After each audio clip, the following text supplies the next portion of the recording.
Қарындастар, бүгін енді біз ерекше күн болу өздеріңізге белгілі. Осы жағдайда Әзімхан ініміздің күш кеші манада сахнада айттым. Өнер деген ошақтың қара қазанын қайнатуға өзінің отын үлесін қосып жүрген азамат. Ол отын үлесін қосу деген кез келген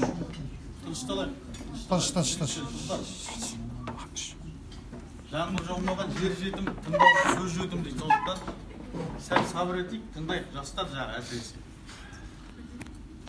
Отын үлесін қосу деген бір Құдайдың өзінің берген дарынды адамына және оның қалаған адамына ғана беріледі. Енді атақты қашаған ақын бір сөзінде айтады: әуелі берекет тапты атамнан, Расул Нәбиден пайғамбар Әнес баталған. Әнестен өрмек жүрген біз қазақ деген леледі қайырлы халық атанған. Үш қожаның тұқымы өніп өскен қатардан дейді.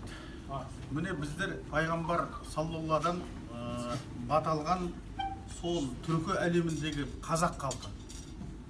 Сол қазақ халқының тұнадан бері қарай адам ата қауана жеті сазбенен жерге келіп күйшертіпті деген бар. Ол күндегі одасаз, бұл күндегі бодасаз дейді.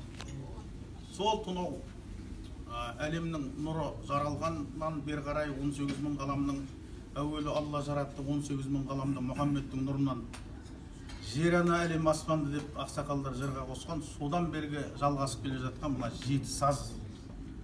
Одан берде біздің түркі дүниесінің ішінен түркі халқы үшін дәдем қорқып, одан кейінгі берде келген қайқылар, одан кейінгі өздеріңіз кеше күні кеше куә болған біздің Абыл Нұрым, Келже, Ақтан, Қашаған, Аралбай жүйріктеріміз бар.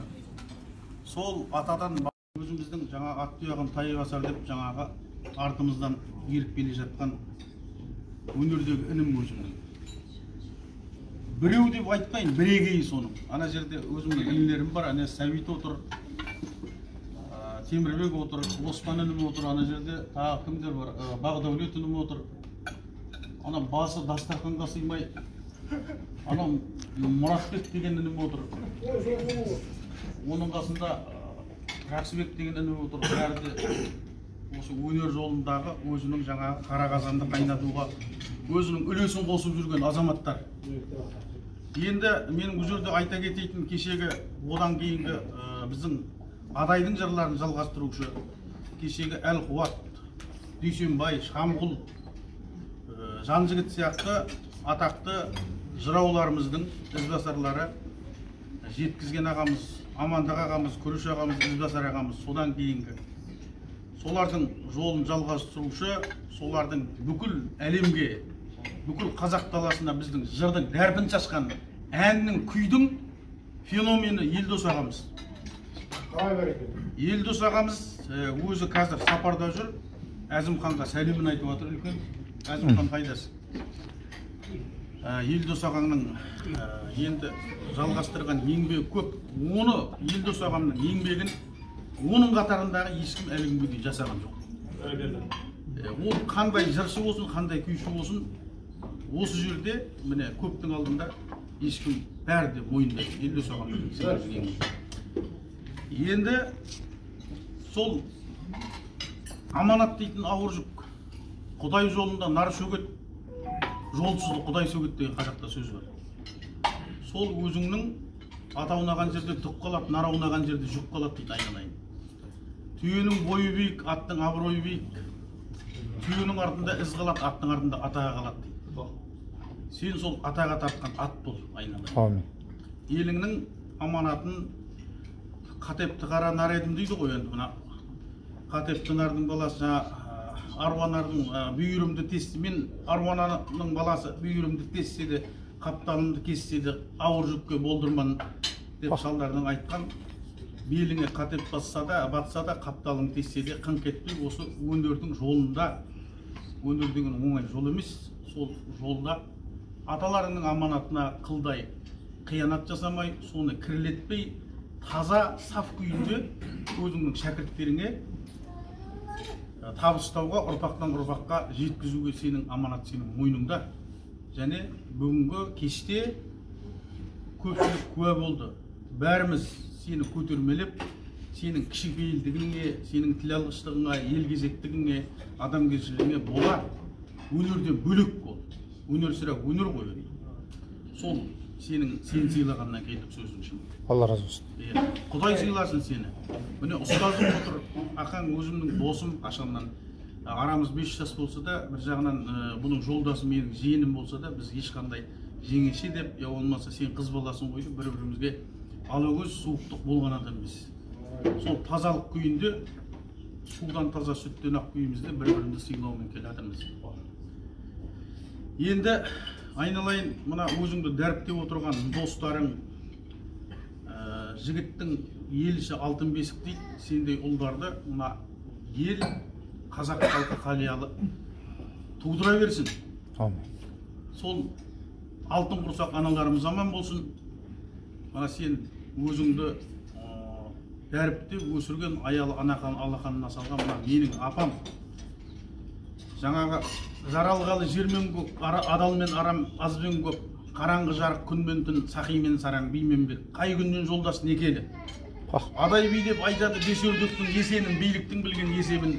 Тәңірдің берген заманда ер қылған ауыл есерін, жүйрік өтіп жүлді алған, қызыл тілменен қиындап, жүрмейтін шабан есегін.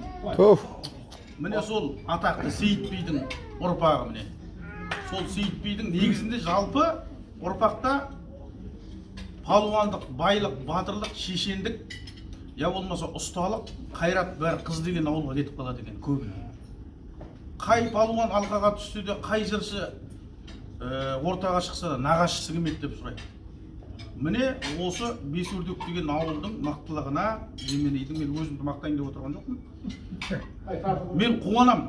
Осындай мына келіс сияқты мен жиенімді дүниеге әкеліп, сендей ұлды алтын құрсағына көтерген, міне жарының қызы.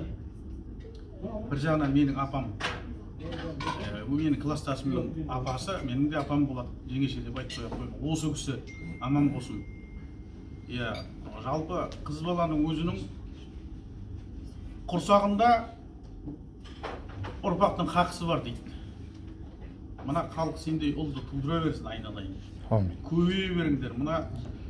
Манадан бері қызмет етіп жүрген мына келіннен айналайын, жаңағы әйел бір қолмен бесік тербетсе, бір қолмен әлем тербетеді деген сөз бар.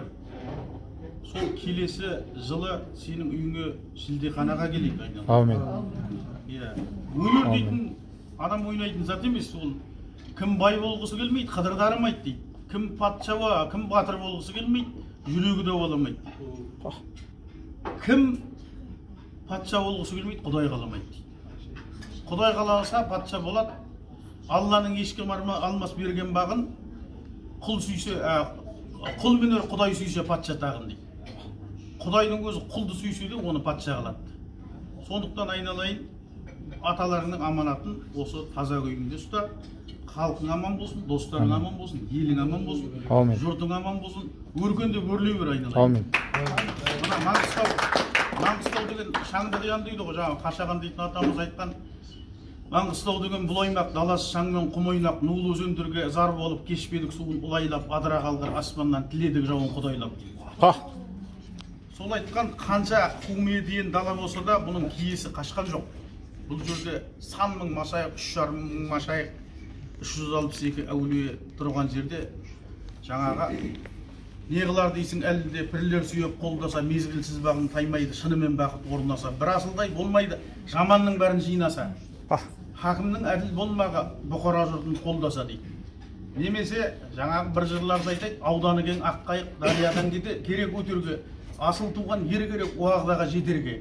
Көп екен деп көмегің көкірегіңді көтерме, 40 мың қарға топ жасап, жеке туған сұңқардың түгіне залал етер ме дейді. Айналайын, түгіне залал етпейтін жеке туған сұңқар болсын. Аумин. Сау болыңыздар. Рахмет аға.